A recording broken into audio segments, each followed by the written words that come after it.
Hey, hello everyone, and welcome back to my channel named Learning to Learn. So yes, I hope आपने previous sessions देखे होंगे and this video will be totally in Hindi. ये एक पूरी series मैंने बनाई है related to the subject and अगर आपने इसके पहले वाले वीडियोस नहीं देखे तो वीडियो के एंड में एक प्लेलिस्ट आएगा, आप उसको ओपन करके देख सकते हैं या डिस्क्रिप्शन बॉक्स में प्लेलिस्ट का लिंक दिया हुआ है, आप उसको ओपन करके देख सकते हैं. दूसरा, जो भी नोट्स मैंने यहाँ पर बनाए हैं वो आपको मिल जाएंगे on my Telegram application, on my Telegram. ये टेलीग्राम का लिंक है, आप ज्वाइन कर सकते हैं एंड जस्ट टेलीग्राम पे सर्च कीजिए इस नेम से, आपको मिल जाएगा मेरा चैनल. ना द सेकेंड पॉइंट, अगर आप अनअकैडमी पे नहीं हैं, I highly recommend you guys to come on Unacademy because अभी कोविड-19 चल रहा है, घर से बाहर निकल नहीं सकते, लॉकडाउन है एंड अगर लॉकडाउन हट भी जाता है तो एग्ज़ाम्स कब होंगे पता नहीं. तो आप अगर प्रिपरेशन कर रहे हैं for NTA UGC net, CSIR UGC net, UPSC, other competitive examinations, तो ये प्लीज़ आप अपने मोबाइल में जाएं एंड अपने मोबाइल से डाउनलोड करें अनअकैडमी एप्लीकेशन. वहाँ पे आप फ्री क्लासेस देख सकते हैं, स्पेशल क्लासेस, लाइव क्लासेस होती हैं और डेमो ले सकते हैं. अगर आपको एक एजुकेटर पसंद आता है, आप उन्हीं की कैटेगरी में जाके एनरोल कर सकते हैं ताकि आप उनसे बहुत सारी नॉलेज ले सकें, राइट. तो ये है मेरा रेफरल कोड. अगर आप रेफरल कोड यूज़ करेंगे तो आपको 10% डिस्काउंट मिलेगा और स्टूडेंट क्रेडिट पे भी आपको 10% डिस्काउंट मिलता है. तो स्टूडेंट क्रेडिट क्या होता है? जितना वीडियोस आप देखेंगे, जितना टाइम आप देखेंगे, आपको एक स्टूडेंट क्रेडिट मिलेगा और स्टूडेंट क्रेडिट मिलने के बाद आप 10% और डिस्काउंट अवेल कर सकते हैं. तो आपको टोटल 20% डिस्काउंट मिलेगा. ये है before discount prices and after discount prices. आप 1 मंथ का सब्सक्रिप्शन ना लेके I recommend you guys to take 6 month subscription, 12 month subscription या 24 मंथ सब्सक्रिप्शन. आपको बहुत सस्ता पड़ेगा, राइट. सो ये था अनअकैडमी के बारे में, क्योंकि मैं भी अनअकैडमी में पढ़ाती हूँ, आप मुझे फॉलो कर सकते हैं. अब आज के टॉपिक से हम शुरू करते हैं. Hey, hello everyone, and yes, today's topic would be जो हमारा था पिछली बार, राइट, क्योंकि ये पूरा सेशन हिंदी में है, राइट. तो हमने किया था लास्ट में नेचर ऑफ मैनेजमेंट, कि management as a science, management as an art and management as a profession. ठीक है, तो हम मैनेजमेंट एज अ साइंस कर चुके थे. हमने एग्जैक्टली देख लिया था कि मैनेजमेंट एज अ साइंस है. हाँ, मैनेजमेंट 2 तरीके से तो साइंस है, मगर पूरी तरीके से साइंस नहीं है क्योंकि वो यूनिवर्सली एप्लीकेबल नहीं है. ये हमने पिछली बार ही देखा था. मैनेजमेंट एक आर्ट तो है, पूरी तरह है, राइट, क्योंकि एग्जिस्टेंस ऑफ थियोरेटिकल नॉलेज है, बेस्ड ऑन प्रैक्टिकल एप्लीकेशन है and can be improved with practice. सारे पॉइंट्स कवर होते हैं. अब let us go today with regard to profession. ठीक है, तो जस्ट 1 सेकेंड.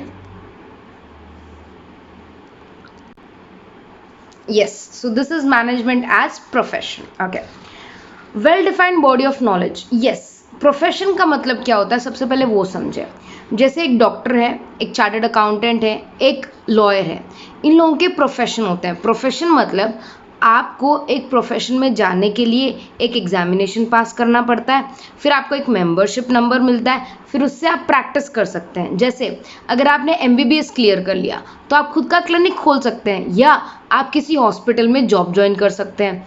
वैसे ही जैसे आपने CA क्लियर कर लिया तो आप खुद की प्रैक्टिस शुरू कर सकते हैं अलग से, नहीं तो आप किसी कंपनी में जाके जॉब कर सकते हैं. वैसे ही एक और एग्जांपल, लॉयर्स या तो खुद की प्रैक्टिस कर सकते हैं या किसी फर्म में ज्वाइन हो सकते हैं.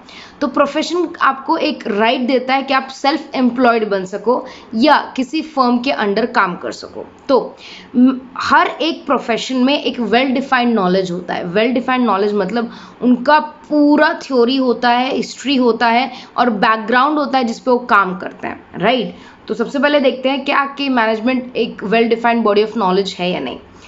All professions are based on well-defined body of knowledge.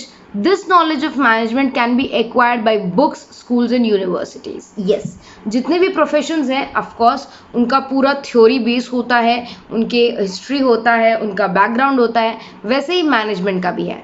Management की नॉलेज आप अलग अलग बुक्स से, कॉलेजेस से, यूनिवर्सिटी से ले सकते हैं. तो yes, it is a well defined body of knowledge, right. Now restricted entry, ये बहुत इंपॉर्टेंट है. क्या अगर आपको MBBS डिग्री नहीं मिली तो आप क्लिनिक खोल सकते हैं? नहीं खोल सकते। अगर मैंने LLB पास नहीं की तो क्या मैं लॉयर बन सकती हूँ? नहीं बन सकती। अगर मैंने CA एग्ज़ाम्स क्लियर नहीं किए तो क्या मैं ऑडिट कर सकती हूँ? नहीं कर सकती। इसका मतलब जो ये एग्ज़ाम पास करता है, जिसको मेंबरशिप नंबर मिलता है, जिसने ट्रेनिंग पूरा कर लिया होता है, अल्टीमेटली वो ही उसमें काम कर सकता है। यस। अब मैनेजमेंट में ऐसा नहीं है। अगर सपोज किसी को CEO बनना है, किसी कंपनी का मैनेजिंग डायरेक्टर बनना है, तो ऐसा ज़रूरी नहीं कि वो MBA करे तो ही बनेगा। नहीं, वो अपने एक्सपीरियंस से भी बन सकता है। काफ़ी सारे ऐसे भी लोग हैं जिन्हें इवन पढ़ना लिखना नहीं आता, जो पढ़े लिखे नहीं है मगर कंपनीज के CEOs हैं। ऐसा क्यों? क्योंकि उन्होंने एक्सपीरियंस पाया है, राइट? तो रिस्ट्रिक्टेड एंट्री तो नहीं है मैनेजमेंट में। देखो, इसको वापस मैं इंग्लिश में समझाती हूँ। The entry into any profession is restricted by an examination like CA, MBBS, lawyer exams, etc. or educational degree, right? Magar there is right now no restriction in the particular profession of management, right? सो कोई manager बनना चाहता है तो ज़रूर नहीं उसको MBA करना पड़ेगा तब भी हम उसको मैनेजर की पोजीशन पर रखेंगे, नहीं। अगर उसके पास उतना एक्सपीरियंस है, वो उतना अच्छा काम करता है, वो मैनेजमेंट में बहुत अच्छा है, तो ऑफ कोर्स हम उसको मैनेजर बना देंगे। तो रेस्ट्रिक्टेड एंट्री तो नहीं है। अब नेक्स्ट पॉइंट देखते हैं, प्रोफेशनल एसोसिएशन। यस, आपने बार काउंसिल ऑफ इंडिया सुना होगा। वो काउंसिल मेनली एडवोकेट्स का काउंसिल है, ठीक है। Then chartered accountants of India सुना होगा, ये CAs का ग्रुप होता है, राइट? उनका काउंसिल होता है। Then MBBS, right? तो बेसिकली इन सब का एक प्रोफेशनल एसोसिएशन होता है और इन सब के कुछ रूल्स और रेगुलेशंस होते हैं जो उनको फॉलो करने पड़ते हैं। जैसे लॉयर्स को हमेशा ब्लैक कलर का कोट पहनना पड़ता है अगर वो कोर्ट में पेशी दे रहे हो, राइट? तो वैसे ही देर आर सर्टेन रूल्स जो उनको कंपल्सरी फॉलो करने पड़ते हैं। तो क्या मैनेजमेंट में भी ऐसा कुछ है? देखते हैं। Professional association, all professions are associated with affiliation, regulated entry, grant certificate, etc. There are several associations of practicing managers in India. However, there is no compulsion of for managers to be member of such association. Yes, जैसे कि हमने restricted entry की बात की थी, ये same वैसा ही है। हाँ, बहुत सारे इंस्टीट्यूट्स हैं, जैसे MBA करवाने के लिए आप IIM जा सकते हो, IIM Bangalore, IIM you can say Bombay, right? आप वहाँ से MBA कर सकते हो, मगर कोई कंपलसरी नहीं है कि आपको ये एसोसिएशन में मेंबरशिप लेनी है, आपको कुछ अलग से मेंबरशिप नंबर मिलेगी, नहीं, ऐसा कुछ भी नहीं है। तो प्रोफेशनल एसोसिएशन बाकायदा है ज़रूर, मगर उसका कंपल्शन कहीं नहीं है, ठीक है। लास्ट अपन देखते हैं ethical code of conduct. Ethical code of conduct मतलब कुछ रूल्स होते हैं, कुछ रेगुलेशंस होते हैं जिससे कुछ प्रोफेशंस बंधे हुए होते हैं। जैसे डॉक्टर्स एक ओथ लेते हैं कि भाई पेशेंट को कभी भी ज़रूरत पड़े वो ना नहीं बोलेंगे, राइट? तो वैसे एथिक्स होते हैं कि भाई जैसे एडवोकेट्स ये प्रॉमिस लेते हैं कि भाई वो अपने क्लाइंट की सीक्रेसी हमेशा रखेंगे, उसकी इज्जत करेंगे, राइट? तो क्या अकाउंट्स में ऐसे एथिकल कोड ऑफ कंडक्ट है? हाँ, अकाउंट्स में ऐसे एथिकल कोड ऑफ कंडक्ट हैं। सॉरी, मैनेजमेंट में, हाँ। All professions are bound by code of conduct which guides the behavior of the members, right? So therefore if an organization has good management team that is efficient and effective, it automatically serves society by providing good quality products at reasonable prices. Yes, तो अब अगर मैं profession की तरफ जाऊं, उसको एक summarise वे में आपको बताऊं, तो well defined body of knowledge है ज़रूर, रिस्ट्रिक्टेड एंट्री नहीं है, एथिकल कोड ऑफ कंडक्ट जो अभी लास्ट में अपन ने देखा था है, प्रोफेशनल एसोसिएशन है तो ज़रूर, लेकिन कंपलसरी उसका मेंबर होना ज़रूरी नहीं है। तो ये चार्ट से आपको एग्जैक्टली पता चल जाएगा कि मैनेजमेंट क्या साइंस है, प्रोफेशन है, आर्ट है। अगर इसको समराइज कर पाऊँ तो yes, management is 100% art, but no, management is not 100% science and not 100% profession, ठीक है। तो science, management is not a pure science, right, but it is a social science. Yes. Profession, management is probably on the path of being a profession. Yes, अभी वो properly profession नहीं है, मगर आगे जाके बन ज़रूर सकता है, right?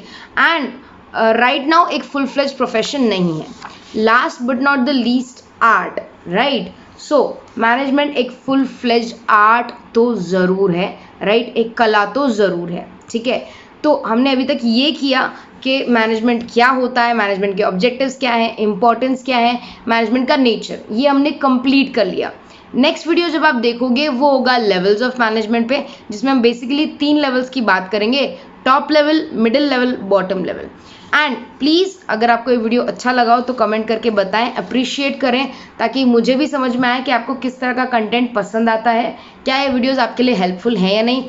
और अगर आपके लिए हेल्पफुल है तो आप अपने फ्रेंड्स को ये वीडियो शेयर कर सकते हैं, लाइक कर सकते हैं, मेरे चैनल को सब्सक्राइब कर सकते हैं, ताकि जब भी मैं कोई नई वीडियो अपलोड करूं आपको पता चल जाए।